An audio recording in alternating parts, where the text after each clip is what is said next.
using M27 progressive linker with the link magazine. To adjust the linker, you will need the link and round combination correctly assembled.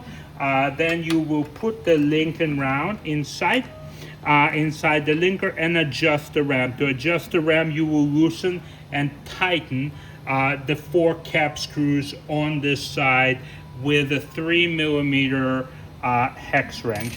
Once that is done, lock the linker with your QD pin. Load your rounds into the tray.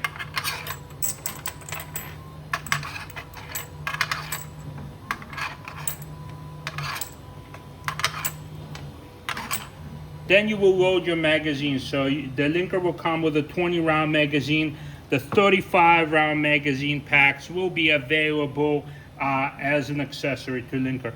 To load the magazine, you will put a link stop pin on the back. It will lock itself in.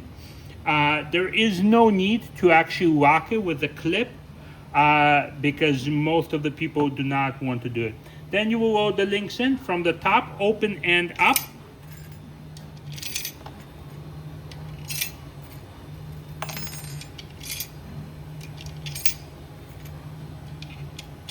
Once the links are loaded, the magazine is ready to go. You will lock it in from the top into the linker. It will drop in. You will then pull out the pin, which will release the links into the magazine. And then using the same pin, you will lock the magazine in place here. If you do not have a changeable magazine, you may actually use the R-clip included with the linker, a thin R-clip, to lock the pin in its place over here. Once that is done, you are ready to go and basically operate the linker in a counterclockwise direction as you're linking the rounds. Depending on the links, you may need to use the follower. The follower drops in like so, and it will help you with the pressure on top of the links. Once that is done, you linked all your rounds.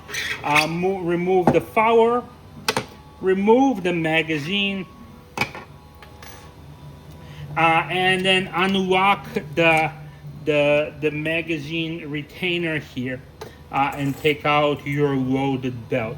Please make sure that the belt, the hanging belt, is no longer than 30 to 60 rounds.